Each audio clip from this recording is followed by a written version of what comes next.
Silvio upon you. I'm the Artistic Director of the Sculpture Symposium. The idea for this came from travelling around in Europe and seeing how much art, public art there is over there. I'm Barry Windle. I chair the Executive Committee for the Adelaide Hills International Sculpture Symposium 2012.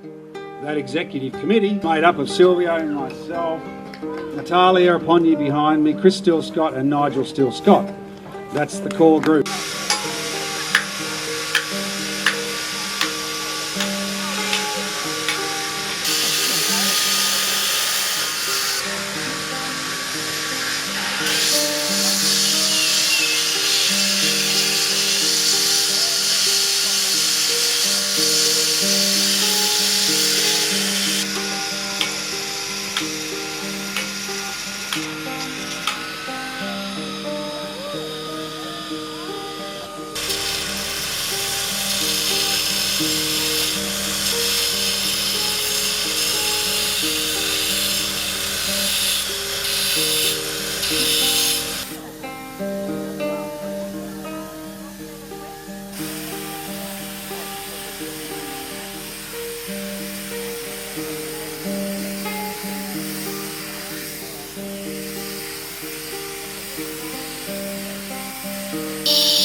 I'm just utterly overjoyed at the standard of work we're getting from them all. They're working wonderfully together. The group dynamic at this symposium is one of the best that I've ever been to. As part of the selection process for this symposium, I wanted to choose sculptors who would suit the various locations that we come up with. I wanted a wide range of different styles of work, different thought processes, different ways of arriving at a subject. And so I chose 7 sculptors, all of whom I've worked with, all of whose integrity of character I understand. I respect all of them and the work they do. And I chose these sculptors not only for those reasons, but because I've seen the way they work as a group. And I know the absolute importance of that work on them. That's why we're getting this result.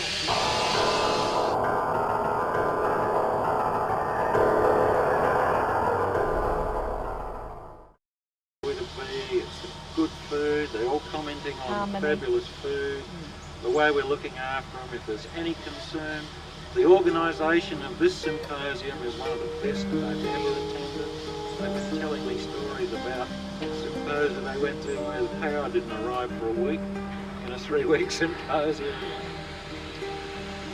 The whole atmosphere of this symposium is like the beauty of the hillside. It just brings out the warmth in each other, and a happy sculptor is one who's willing to give a bit more. And that's what's happened. They're all giving of themselves, and they're creating wonderful things. Enriching the hills with sculpture.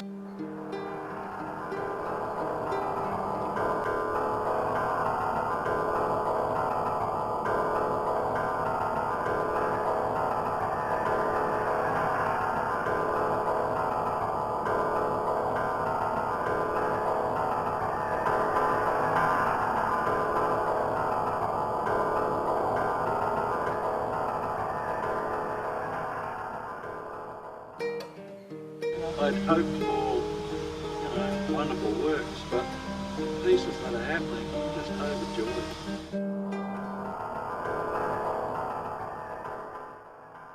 I have to say, and I think I say this on behalf of all of us, it was one of the best symposia that we have ever been at, the most well organized. There's one thing I want to say about looking at artwork. I know that the tendency is to try to understand it or explain what it is. And sometimes you might feel inadequate because you can't explain what it is or you can't talk like the art critics. But I want to suggest that you give yourself 5 seconds, 20 seconds, a minute if you can handle it, and try not to think of anything. Just let the artwork work on you. Feel it. And if you can just have a response, then you understand it. There's nothing more to it than that. So take your time, look at it, don't try to turn it into something, just feel it. And thank you so much for giving us the opportunity to create our work here, to leave it here, and I hope you'll have many more symposia. If there is half as good as this one, they'll be very successful.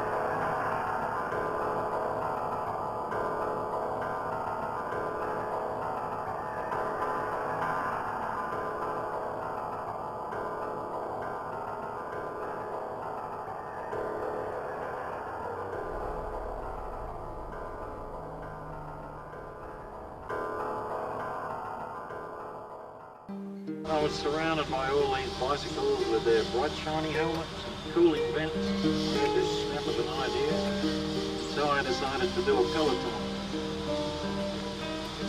So the idea for my sculpture is bright shiny helmets, swoosh. And I hope that I convey that meaning.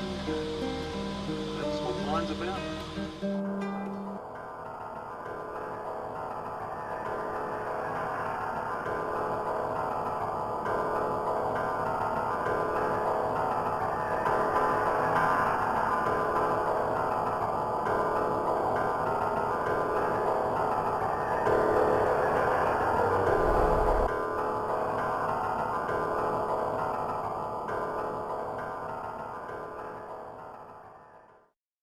Okay, the Sculpture Symposium is using 65 tonne of stone. We've got 4 different types of stone here. There's Black Hill granite, which is what I'm carving, Harris Creek marble, Anguston marble and Kapunda marble. Now, the value of the donations of this material is just incredible. Raw stone, quarried stone, as in dimensional stone, ranges between $1,000 and $3,000 per cubic metre. So if you talk about 65 tonne of material, that's 3 tonnes per cubic metre, that's 20 odd tonne, at between $1,000 and $3,000 per cubic metre. Whenever there's a sawn face, that costs approximately $1,000 to saw one face. All of this material has been donated by the various companies that have been sponsoring us. My silver tongue turned to gold occasionally and got these kind people to give us this material. I've been working with these people for over 30 years, going to the quarries and carving the stone, and I've generated quite a bit of goodwill through my efforts at these quarries. And thank goodness it's all come home to roost, and they've just given us 3 semi-trailer loads of material. In many cases, the transporters. The peak years for Paris Creek Quarry were 1927 to 1929, when 1,000 tonnes of marble went to Adelaide for the State War Memorial being constructed on North Terrace. A crane was built to lift the blocks. 3 pieces of local marble are in the National War Memorial in Canberra. Bar of marble that runs through Macclesfield to Paris Creek. The shades are white, pink and blue. I've heard it's been traced to Cape Jervis. On the quarries of Macclesfield and Paris Creek, the stone was used for buildings, headstones, houses and even floors. At Clarendon Weir was built from the marble there out of the White Quarry, and it was used in church, the Catholic Church at Strathalbyn as well. The Anglican Church in Macclesfield and the War Memorial. For me, it's been an incredible, proud experience to be part of this project, to see my raw rocks turn into great sculpture, and all in less than 20 days. One personally selected the marble from Paris Creek to create the sculpture for Labourthorpe. His sculpture won the Symposium People's Choice Award. Yoshin used 3 large pieces of Paris Creek marble from this site to create the sculpture for Crystal Lake, Macclesfield. My dad worked in the quarry, and I had seen him hold the drill while Pat Murphy hit it with the big hammer. And I was always afraid he'd miss and hit Dad's hands, so I didn't like looking at it. Not only that, the men reckoned that they'd sooner hold the chisel for Pat than for anyone else. They reckoned he was that shit. Yeah, yes, but was he blind in one eye? Blind in one eye, and they reckoned he was the best. I remembered him saying, Paddy Murphy can see better with one eye than most men can with 2. Yeah, I've heard that. Their hands used to get so badly cracked from the limestone, they had to line out the marble, and Dad used to sew the cracks together on his hands to try and help them heal. Sew the dry skin together with a needle and cotton. The skin would get terrible brittle and crack. Yeah. They used to use mutton fat and sugar to try and mix together to try and help their hands. Used to drill a hole in the marble with a man hitting the drill, which could be anything up to 6 foot long, and the chap hanging onto it and turning it after each hit. And they'd drill it about 4 inches apart, and then they'd put the feathers in, and then the plug at the top, and they'd go backwards and forwards along the stone, and that's how they would crack it or split it. And that's how they did it in the early days, before jackhammers or anything coming. 2 hands, Bert. Yeah. Yes, 2 hands. But I don't trust him like that. I used to call Little Joe, and I think it was 14-pound weight. Gee, it was a heavy hammer. And that's what they used to use. When they started to use the jackhammers, the old Italian chappie said? Yes, when they started to that and put in blasting powder, that's when they mucked the marble up. Spoiled tons and tons of good marble, he said. He said, enough to make you cry. Yeah, I remember Dad said, our big stone's going today, so you make sure when you hear Gilbert's truck, go and look at our big stone. And of course we all had to go and look at this. Here was this stone sitting over the back wheels of the truck. And I thought, oh, is that all it is? Big stone. So what? It never occurred to me how much effort there'd be to get it out and get it onto the truck, apart from digging it out and splitting it. When they were done the Clarendon Weir, and they were going through and back, the great uncle Dan and his father-in-law were 2 that were carting. Dan was always known as the strong bloke. The wagon in front of him had lost the back stone, and there's 2 jokers trying to roll it off the road before the road was bitumised. Dan came along and walked up to him and said, "What are you pair of runts trying to do? Want to get this off the road?" Well, he said, "You better get out of the way and let a man have a go at it." They said that Dan bent down, picked it up and put it back on the wagon, and it was estimated at 800 weight or more. Sam Ross told me he seen him carry half a ton across the railway line. Well, two blokes there scratching their head, and the iron used to come in half-ton lots. And they're scratching their head because they can't cross the railway line with steel wheels with horse-drawn vehicles. And come along and said to him, "You blokes are looking worried. Yeah, we don't know how to get this across the other side of the line." He said, "Well, you put it on my shoulders, I'll put it there." And so they lifted it up with the crane. Dan backed under it, said unhook it, and carried half a ton of iron across the railway line. From talking to geologists who've come along and told me that the limestone I'm carving is actually not limestone, it's marble, and then done tests to see the fossils that are in the marble that I said were there, and go, "Oh yes, well it actually is limestone, not marble."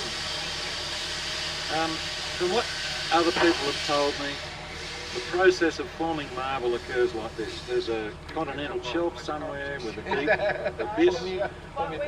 There's a coral reef, the weathering of the coral and animals chewing the coral. The coral detritus forms a bed. That bed is coloured by whatever storm activity washes material out to sea. The material is compressed over aeons, millions of years. When that compression has happened, you've then got limestone. If there's volcanic activity, earthquakes, uplifting, downlifting, that layer of limestone gets buried deeper and deeper into the ground, compressed.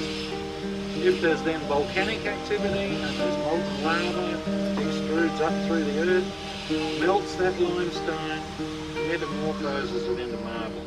The recrystallization of the molten stone makes it into marble. And that's the process. I'm Yoshin Ogatas. I come from Japan, and actually I live in Italy. From since 1971, I'm living in Italy, making sculptures. So now I came here to work in the Symposium. It's a lovely place, and then I know that my sculptures is going to exist in Mackless Field. It's a very pretty place with a lake, a crystal lake. So I'm happy to making sculptures for there.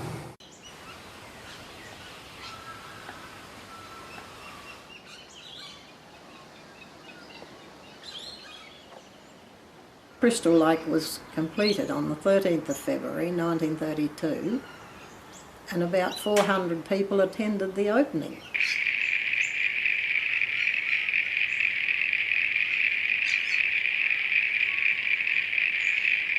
About my sculptures, yes, I made more than 35 years with theme of waters.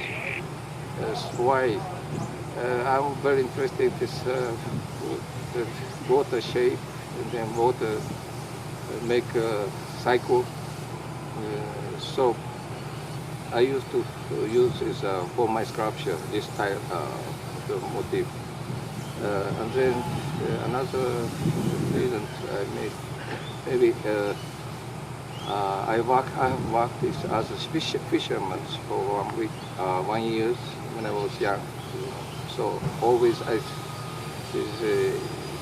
see oceans, I mean water and the sky, So I was so impressed with this water shows is various is the shape, and then also sky. I mean, I wanted to fix the hard materials, such a shape or which I feel is water make a cycle, as a human life, you know, is coming from the sky as a drop, and then become a river, then growing, we go back to the sky as a new drop.